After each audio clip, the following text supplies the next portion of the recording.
Yeah, shoot on my shot, boy, I'm long range. Me and the team on the same thing. Stayed down, never switched up. Only thing changed was the game. I'm in the zone now. Nothing can change what we on now. When I pull up, know it's going down. Foot on the gas, ain't no slowing down. What is going on, everybody? Welcome to Clydesdale Media Roundtable. We've already got Kenneth and Corey and Jake in the chat. Good to see you all. And Kat's with us. She is. A reprieve from the new surprise, meeting. surprise. Yeah, it didn't last very long. So Oh, Yeah. you actually had your meeting and it's already over? I did, and it was over. Yeah, you never really know. Yeah. Well, before we jump into too much stuff, we have a new sponsor. See at the bottom of the screen. Thick Boy. Oh, my sweatshirt's Thick downstairs. Boy apparel. I'm wearing a Thick Boy sweatshirt right now. And Amy, I'm going to drop yours off tonight. Cool. They're sitting in my dining room, yours and Charlie's and Kat's. I just need to mail Kat's out and get you, Charlie, and yours. Mhm. I had my Thick Boy summer sweatshirt on this morning, but it's very hot where I am today, so I took it off. But it's so cute. I love it. Yeah, I love their stuff. And yeah, they're going to be with us at least for a few months through the season. And we're super excited about that. And they're going to start carrying Clydesdale Media merch on the website. Yay. So they're starting with tanks and t-shirts. It'll be the horse logo to start. And they will come in purple, gray, and our blue. So no more black because the new logo is all black. So we're just going to start getting some colors into this thing. And I knew Amy would want purple, so I mean, you're speaking my language right there. Same. That's my favorite color. I'm rewatching Breaking Bad right now, and you know how Marie purple is her favorite color. Yeah. So Now every time they cut to her, I love it. I did some research about that. Oh yeah, was there some hidden meaning I behind think that there could be because it's loyalty. Purple is a loyal color. it? Okay. So, but yeah, Yeah, so everything was purple. It purple was- and yellow, and accessorized with yellow. Yeah, What a great series. I missed that show. it's so good. It's funny too. I saw it when it originally came out. I guess I think I binge watched it like once it was almost over, but I don't remember. I mean, I remember big chunks, but Yeah. like I'm still at the edge of my seat every time. I'm always like, oh, what's gonna happen? So it's Yeah. kind of fun to watch again because it's like I've watching it for the first time. Yeah, Julie didn't watch it with me the last time. She wants to watch it now. So I think we're going to go through it again. So Have you worth done it. Better Call Saul? No, never. I watched some of it. You have to get through the first 2 seasons, and then it's as good as Breaking Bad. Is it really? Yeah. Okay, good. Good. So it's been a crazy week. I want to start off with some good news. I don't know if you guys saw this, but friends of the show, Dan and Alex Bailey, Vance, had their twins. And I put the picture up just to confirm it doesn't have a mullet. They weren't fitted for A-frame t-shirts. Danny Broflex, that gene must not have been passed on. No.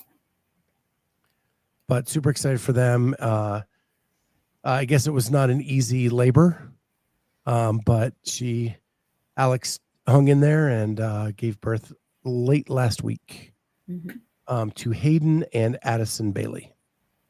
Cute. So congrats to them. I haven't got your guys' perspective. Why does it go back to that when I don't know. There we go. Well, I haven't got your perspective on the penalties. Well, I watched Dave's weekend review. Did you watch it to see him talking about it? I did. Okay. So that's interesting. I can hear what he's saying, and it already sounds like they're making changes for next year.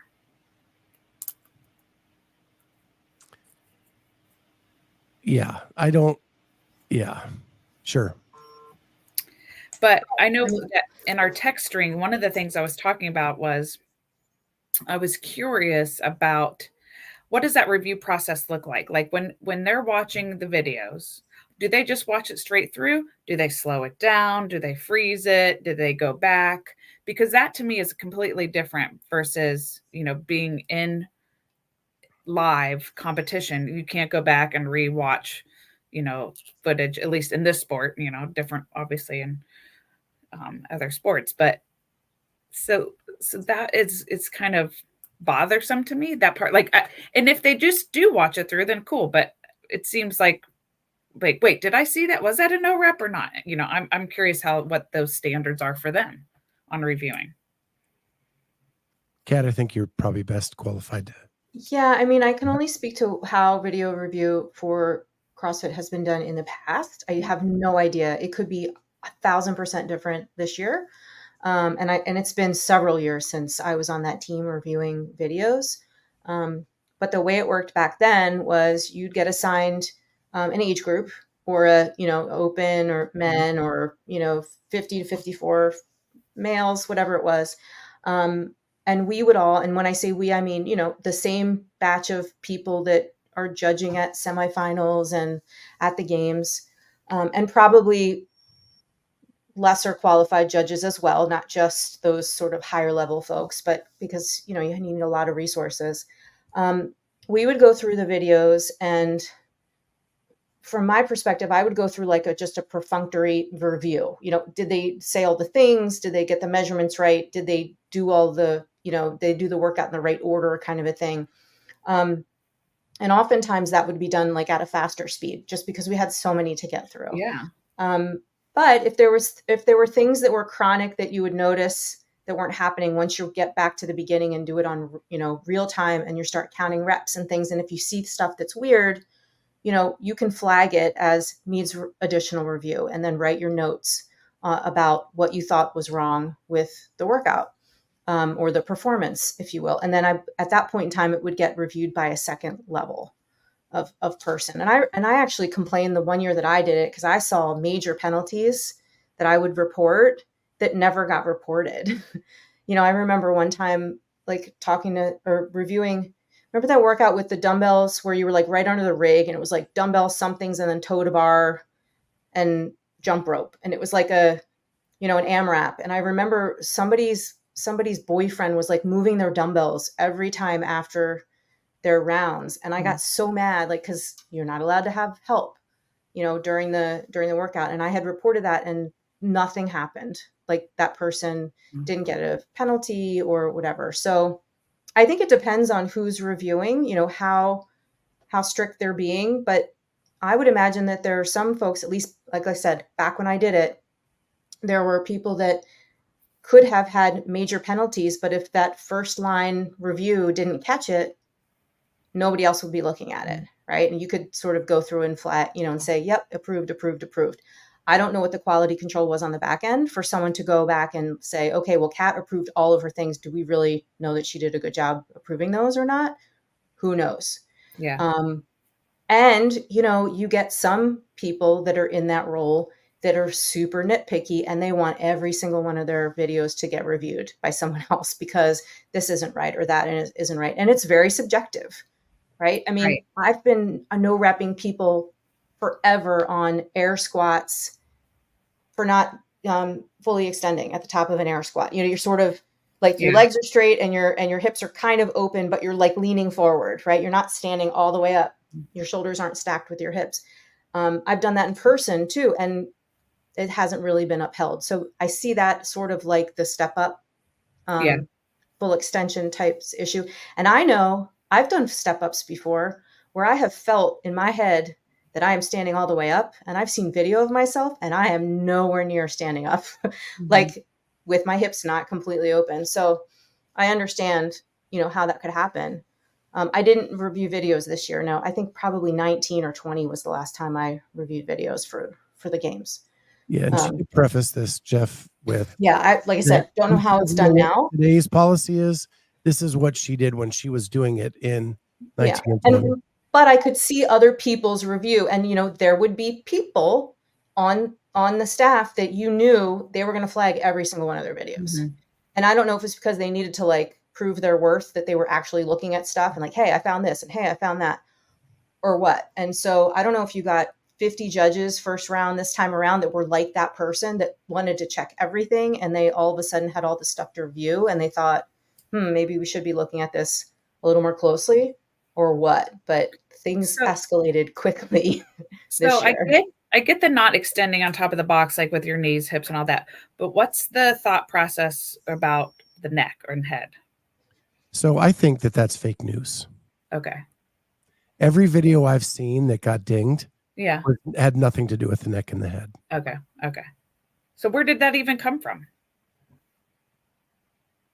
So I'm going to share my screen. Get with the programming. Posted this on IG today. And it's a big question I have. If athletes really think they're getting screwed, why aren't they making their videos public for everyone to see? So as long as we can't see them, they can say whatever about it. That they said my head wasn't in line or my whatever. Everybody who has made theirs public, it's been soft knees, or they were bent over at the top. And it's like I said, it's just it's a thing. It's super common. I see it all the time in in-person competitions too. And we as judges don't always hold the standard for that. I've seen it before, or I've called it on everybody, and everyone that, no one wants my lane because I'm the only one that's calling it. Right. If you look at Pat Vellner's video, who I think is a great mover, his non-working leg, so is soft on almost every rep. Yeah. And I would have called it. Like, I don't think it was like on the line. It was pretty obvious that he did not extend that leg. Yeah. And if you're in person, you're no repping that once and then you're fixing it. And it's probably not impacting, your time or your score if you had to keep the standard.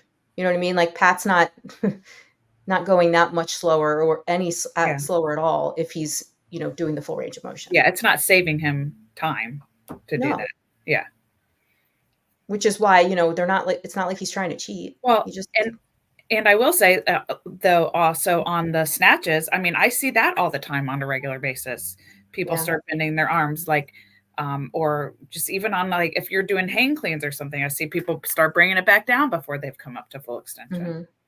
I remember at Granite Games, Ben Smith was yelling at me because I was no repping him on his muscle ups because he was like re-gripping before he would press out.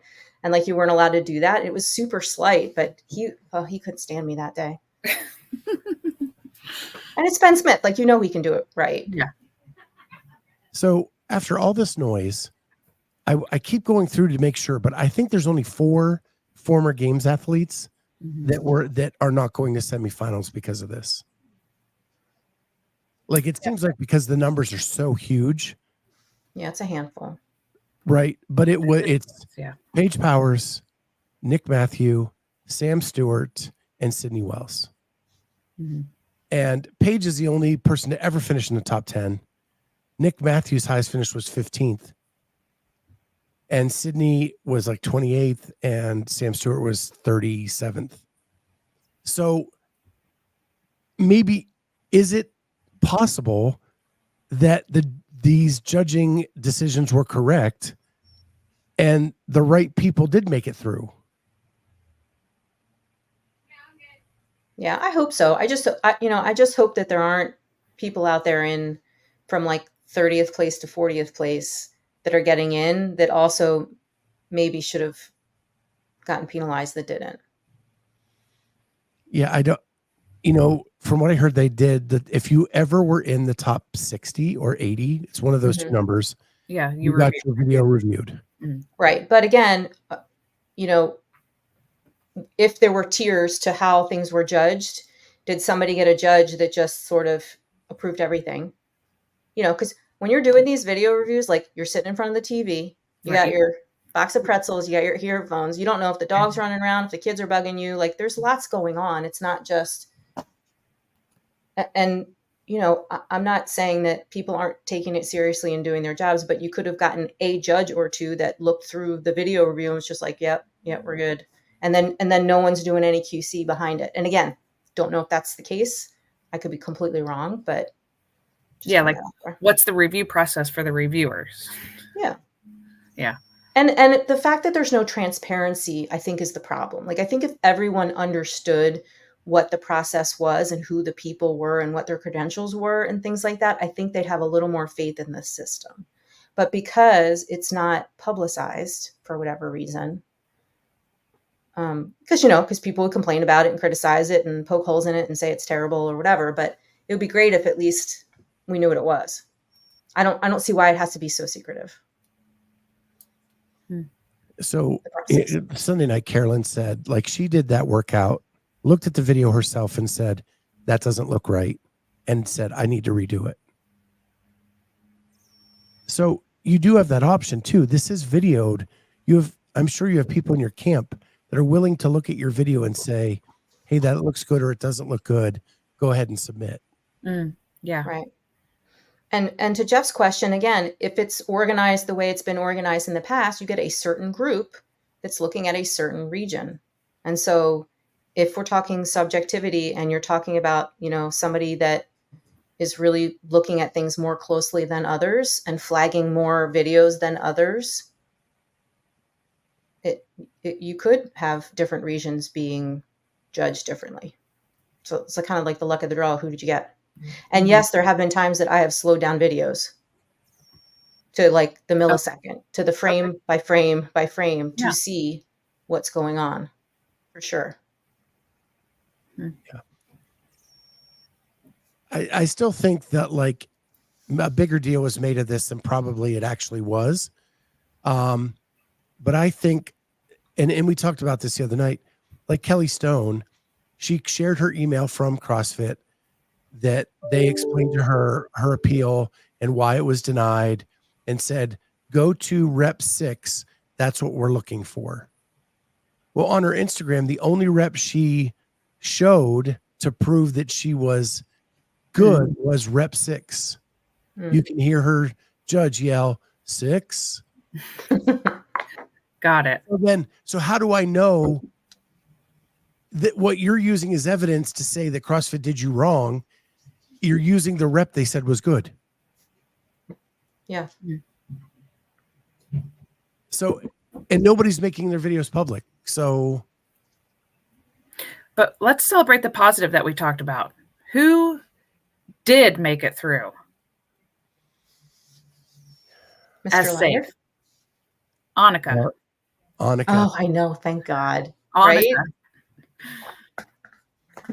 Right? She and I were going back and forth yesterday on Instagram. I sent her a DM and I was like, are you officially good to go? Like final. And she's like, oh my God, what did you hear something? She thought I was like trying to warn her that something was wrong. I'm like, no, before I congratulate you, I wanted to make sure. Yeah. So something funny happened to me last night. I reposted CrossFit's thread that said leaderboard is closed. Yeah. Whatever. I get a text from Emily Rolfe. Is it really? Because I still have a video that's not been validated. And I'm like, well, I am not an official from CrossFit HQ. I cannot verify that. But I'm assuming if it's closed, they're done reviewing. Yeah. And what I've kind of heard through the grapevine today is that CrossFit didn't review all of 3 and 4. And you may have one that's not validated because they didn't review it.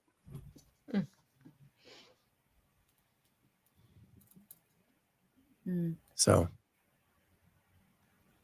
Oh, so there's still appeal, but it's been finalized? Well, Rose Scott just got dinged on Sunday. Okay. And a pretty major penalty. So, and I don't know where she is in the appeal process. I would just be guessing. But it has been, I do believe in the past, CrossFit has said leaderboard is closed and then made a decision after the fact. Yeah. It's never really close. Just when everyone gets to the venue, then we know it's official. I mean, this season has been so wild. We don't know. There could be a wild card. Mm-hmm. Please. Charlie, they're going to invite you. Let's get Hunter back there. So talking about judging, Kat, you received an email yesterday. I did. Yeah, From it was kind of like an invite. It looks like they're only taking 30 volunteer judges for the CrossFit Games this year, as opposed to the very lots and lots that they had before. So traditionally, we'll call us civilian judges or non-seminar staff judges, volunteer judges. Typically did in years past, let's talking like from like 27 prior to 2019 when they had 8,000 people from every country come. We, the volunteer judges, would just do teams and age groups.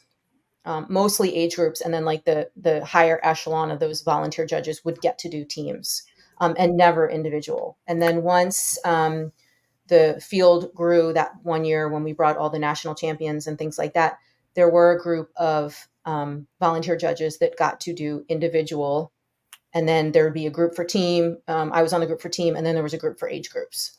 And it was, I don't know the numbers, but I gotta say it's like, it was in the 50, 60, 70 range, like a lot of people volunteering. And then, as you know, this year, we saw a bunch of very high level volunteer judges, or a lot of like the directors and things like that, that were doing individual judging. And then most of the, again, I think that's just a resource issue. I don't think there are a ton of seminar staff members that were judging this past year. So we got an email saying that there were going to be 30. It was from a seminar staff person that runs Rogue. So he sent it to like the folks that I guess have done the games before or been on his team or whoever, and said, if you're interested, reply to this email and let me know ASAP, because we're going to, create a group out of this. I think they're going to take 30 confirmed and then keep 10 as alternates. And those volunteers will only be needed for Thursday and Friday. They won't be needed for Saturday and Sunday. So it sounds like they'll be on teams, I'm assuming, or, not a bunch of the stuff that's going to be highlighted over the weekend, and that those volunteers will have access to the venue, limited access to the venue after the fact. So on Saturday and Sunday, not like butts and seats necessarily, but some general admission access to the event, which is nice. And they'll get their swag and all that kind of stuff, but a much smaller group than they've used in the past. Just to let you know, because you weren't at the games last year, that same person was head of the logistics of the judging last year. Okay, yeah. At the games as well. Awesome. He did get that job. I don't think he was never on the floor like Boz was. Mm-hmm. I mean, he's always been part of the games too, like running teams and things like that.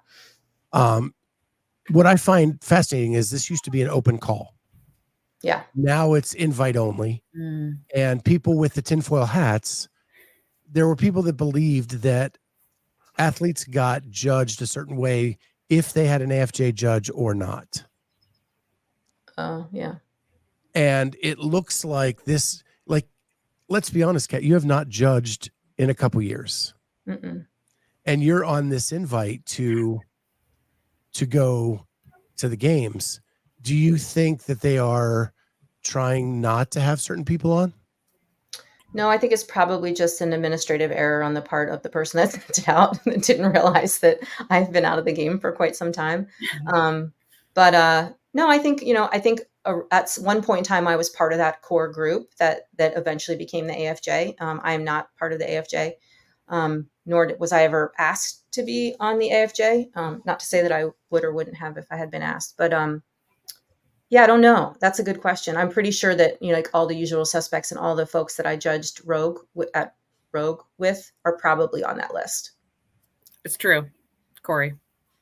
Yes. Have you heard from any of those people? Because I am really curious to know that. I haven't. I did see something. Somebody posted something in one of the Facebook groups that said like, "Hey guys, I looked on the games website for volunteers and judges isn't an option." And then someone was kind of coy and wrote, "Hey, they're doing it differently this year. Stay close to your email." So the person that posted that obviously didn't get the email, and the original post, and the person that probably sent that suggestion probably did get the email, and that person, I didn't recognize that person's name. So who knows? Okay. And I'd be very surprised if I was selected to go to the games just based on my tenure and what I do now and everything else. But I put my hat in the ring anyway, because I would love to go. in Dave's week in review, he said that they needed to do something about having more standardized judging at the quarterfinal level. But in that statement, he said not like an organization, just. Oh, So yeah. So I don't know. I haven't talked to like, like Jules or maybe- anybody to see if those guys are part of it. I can't imagine that they would cut those people out, though. I'd be surprised. I'd be shocked if they did.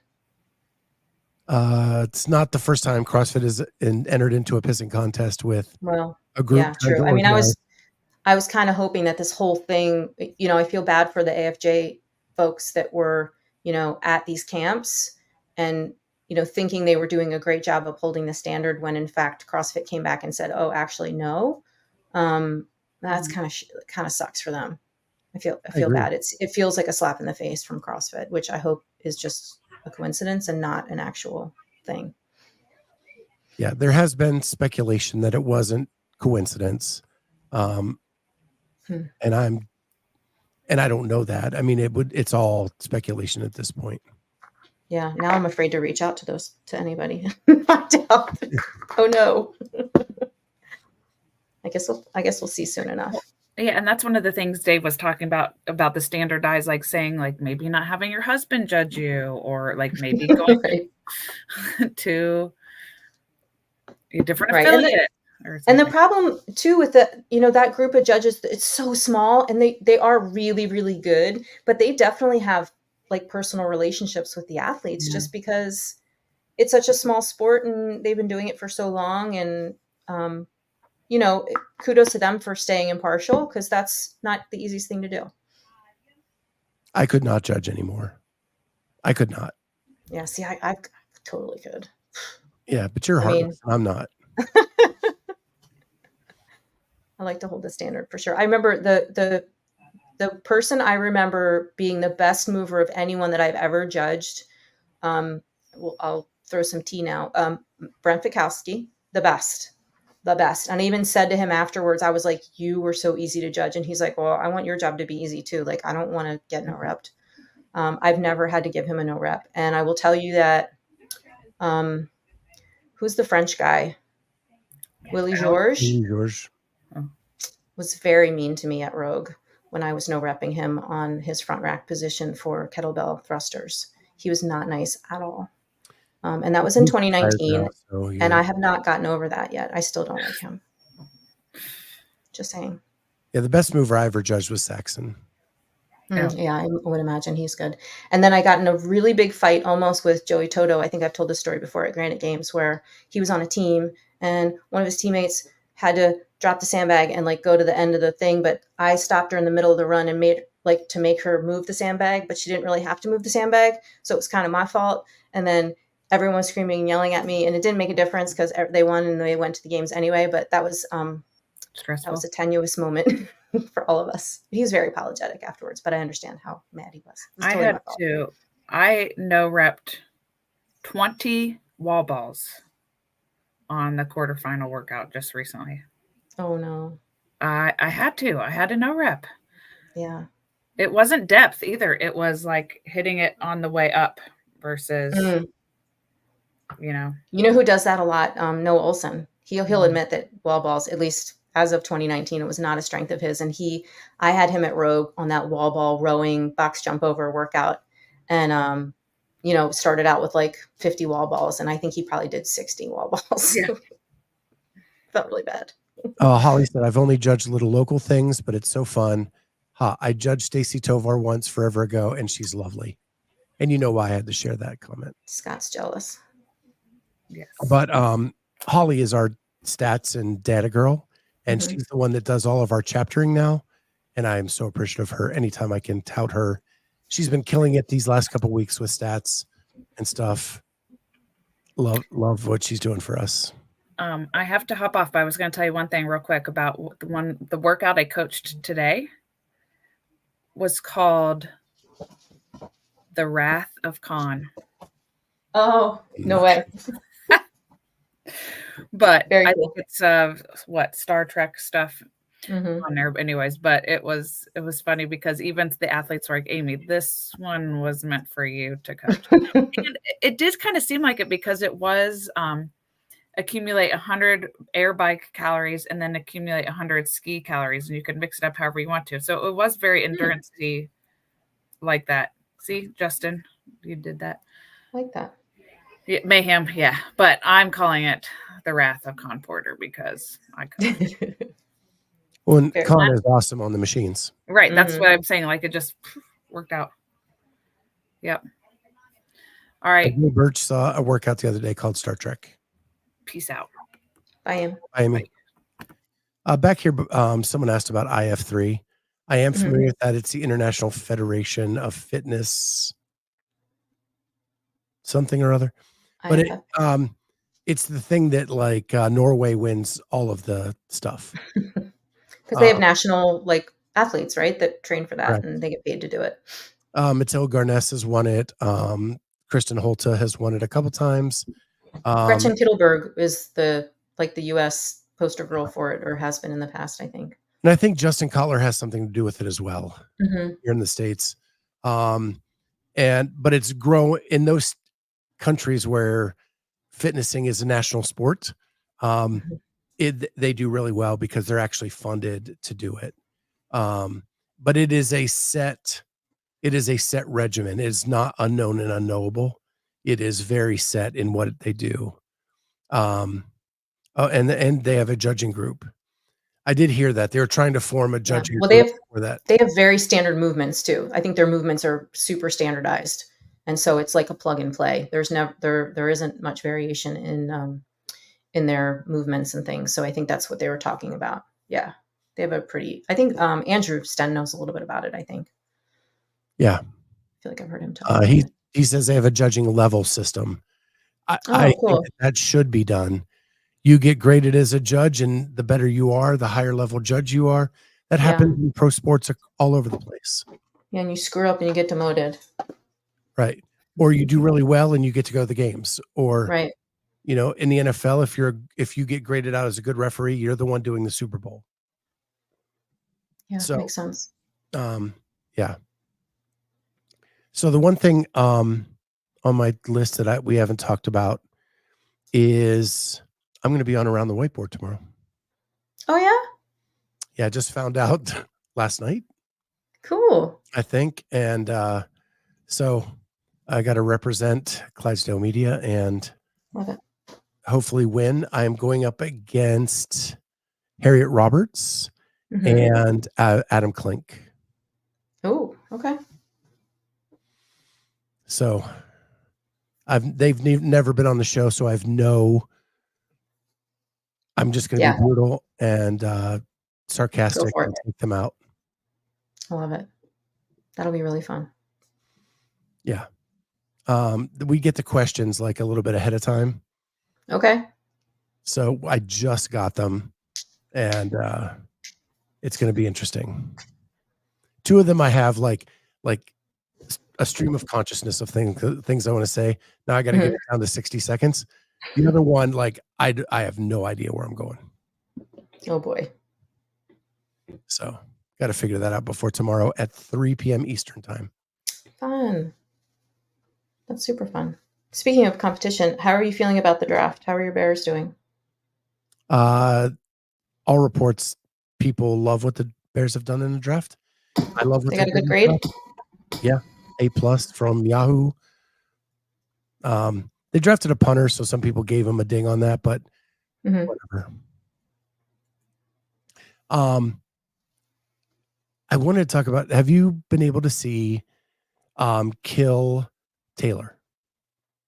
A little bit of it. I've listened to Seb on some of his podcasts, but is Kill Taylor like a separate series? Yeah, so it just started last week. Then no. It's coming off of Taylor versus the World. Now they're doing Kill Taylor, where he comes up with a workout, he does it, and then you can call in and get a link. Sevon sends you the link, and then you can try to beat Taylor's score. If you do, you win $500. Now, last week, nobody won it. So that 500 rolls over. So Ooh. this week, it'll be $1,000. Okay. Does he pick the workouts? He does. Okay. So But they're like in his wheelhouse for the most part. right. Because you want it to be a challenge. Right. Uh, Is he going to semifinals? he does. Okay. He is. Like he's training for semifinals. He needs to chill out.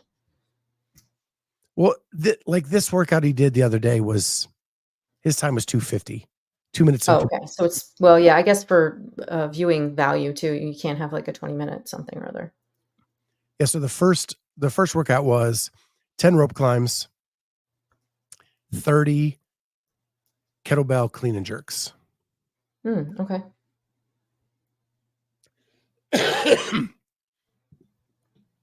Is there a female scaled equivalent to beat, or do you have to actually beat his time? They put out a scaled. Oh, they do? They tried to get Alex Kazan to jump on. Jason Hopper was in the chat saying that he was going to wait till the money got high enough to make it worth it. Right. So it'd be really cool if like games athletes showed up. Yeah, Jamie was tempted to jump on and do it last week. She did not. I'm sad because she's really good at rope climbs.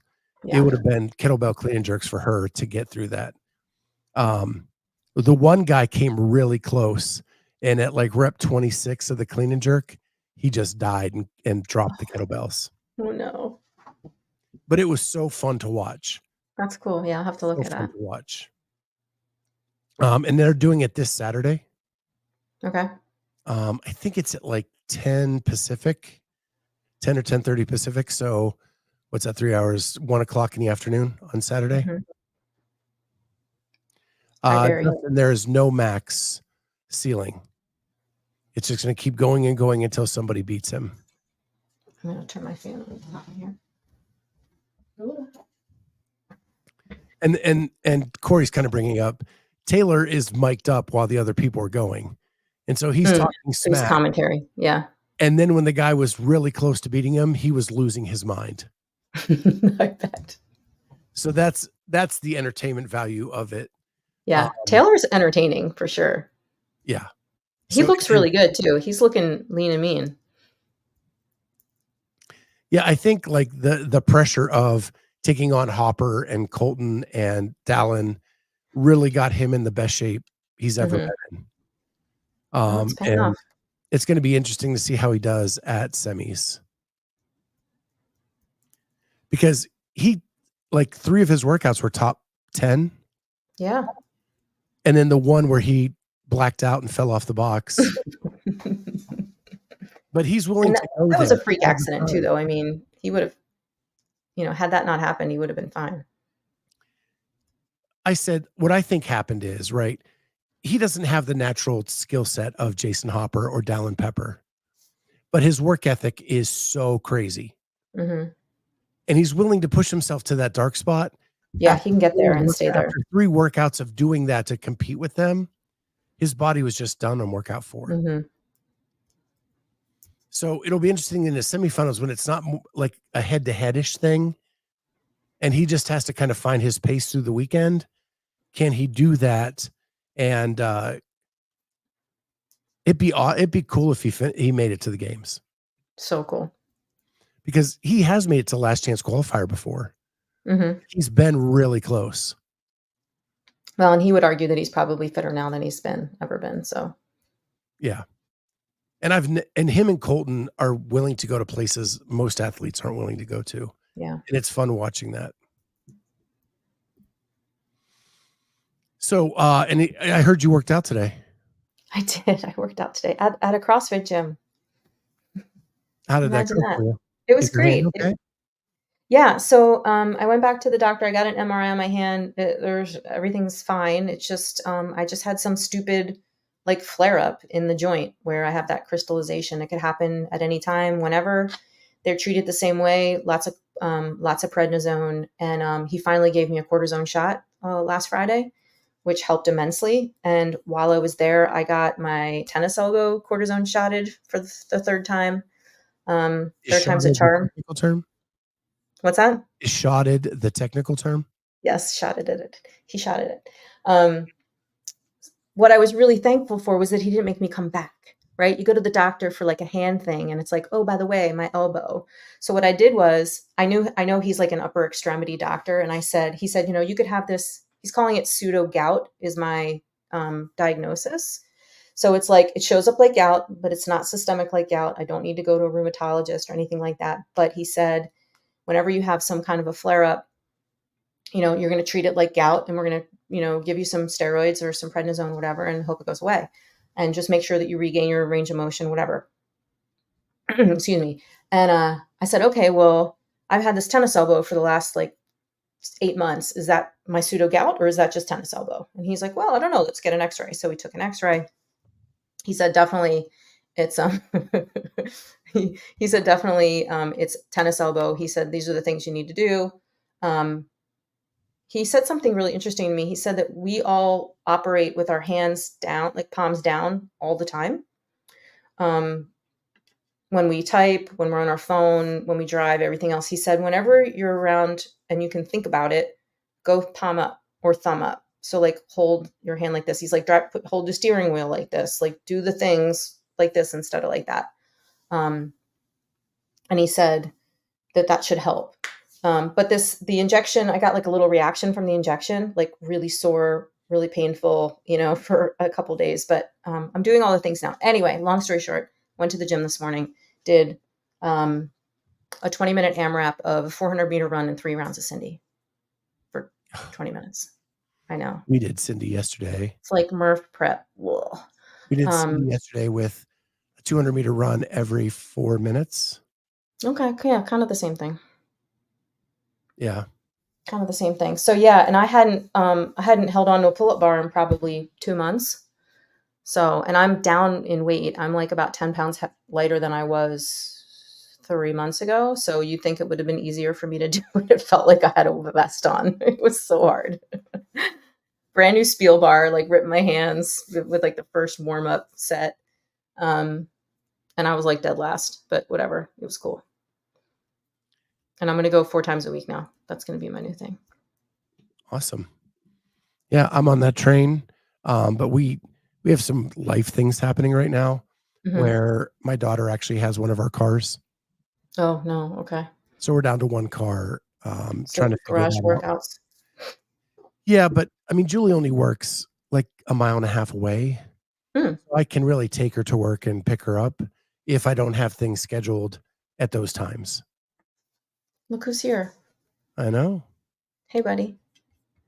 Yeah, supinated for life. Definitely. I'm doing all the things. The funny thing is I've been to like 3 different doctors for tennis elbow, and this is the first time that the doctor told me that particular thing, which has been helpful. And I've been consciously doing it. And like, I feel like it makes a difference. Because when you think about it, he was like, what you're doing, your workout's not hurting your elbow. Like you're not, that's an hour a day. And he's like, it's the other 23 hours of your day that is like making your elbow all screwed up. He said basically that tennis elbow is a rite of passage for 50-year-olds. So I'm a year late. That I ripped the deck off my house and all that were left were the posts in the ground. So I've been breaking those up with a sledgehammer and pulling them out of the ground. Okay. And I have over half of them done, but my elbow is on fire from swinging the sledgehammer. Yeah. And that's like a different movement pattern. In my mind, I'm doing double banger from the right. Were you cheating or not cheating? You can't hook these. You have to hit them flush. So yeah, I'm trying to swing with all my might to get those posts to move and break up the quickcrete that they're down in there with. And it's working. It is a really good workout. But yeah, my elbow is feeling it for sure. And I am 54 now. So there you go. Christian, I ripped my hands a little bit, like the palm of my hands. Not completely ripped, but the starting of some ripped. Elite brand new Spiel bar. That's what I am, Dex. Walking encyclopedia of CrossFit crap. I love it. But anyway, so that was at, I'll give a shout out to CrossFit Equity in Elkton, Maryland. That's going to be the gym that I work out in now at. for a while. I still have my gym. As of tomorrow, it will no longer be a CrossFit affiliate. Very sad. And so today I was on the affiliate dashboard screenshotting as much as I could from the CAP programming and the marketing instructions and all that kind of stuff. So we'll see how that goes. I know. Equity CrossFit equity. So as an affiliate owner, it's hard to get your workouts in when you own a gym at your gym. Well, it was easier when I didn't have a full-time job because I could hang out after class and do my workouts. But now as soon as class is over, I got to get in the car and come home and work. So it makes it difficult. Yeah. How is the new job? It's amazing. I love it. I would be homeless if it wasn't for my job. Like, it's very lucrative and it keeps me sane. So, and Christian wants to know why no longer affiliated. So my business has been losing about $2,000 a month since it started. And I used to have a lot of money. And all that money's gone now because I had to subsidize the gym, and the gym is still underwater, and we couldn't afford the $4,500 affiliate fee. So it's a bummer. And the new job, Barry, is with a financial institution that I don't want to name, but I do some governance with consumer savings accounts. And you've worked in the banking industry your whole life other than the gym time. Correct. Yep. I've been in banking and in compliance and governance and marketing for forever. And it's not B of A. Yeah. I can't let my stalker know where I work, so I'm not saying. Yeah. Well, cool. So yes, I'm going to get all the all the criticism about how you're still doing CrossFit and nothing's changed and you're basically stealing whatever. I mean, the people in my gym were not CrossFitters. Like, that is not the badge that they wore. Everybody is, trying to get fitter for longevity. And so strength for longevity is kind of like our new tagline, is what we're trying to market to. So my avatar client is, 50 plus years old. And some of those people have never worked out before. So we're just trying to keep them fit and going. And they, when I announced to them that we weren't going to be an affiliate anymore, they were like, I didn't even know we were an affiliate. So, Catalyst Fitness has always been the leading brand, thank goodness. So nothing really changes. There's a mural I have to cover up in the gym, and that's about it. So with that, what's going on this week is we have the weight loss show this afternoon, 4:05 p.m. Eastern time. We have, I'm on Around the Whiteboard tomorrow at 3:00 Eastern time. Then Thursday, we have Gabby Spenced, our first in the semifinal series, and the one that I had scheduled that didn't get a penalty. So she remains on the docket. And I'm in talks with Tristan to maybe do another chopping up with Tristan on Thursday as well. We are moving Thursday night CrossFit Talk to Sunday nights now. Nice. The crowd on Sunday night was so awesome and so huge. We're going to keep trying to do that then and see if that makes more sense. Kind of allows us to do a recap of the week, stuff like that. So, and then sometime this afternoon, I'm going to start scheduling semifinal interviews because the leaderboard is closed. Hopefully. Everybody but Gabby that I scheduled, I had to call and say, I guess we need to postpone or right, or whatever happens here. So yeah, crazy. And then one huge last shout out to Thick Boy for sponsoring all of our shows. He's doing a great job with that, and can't wait to get our merch out on his website.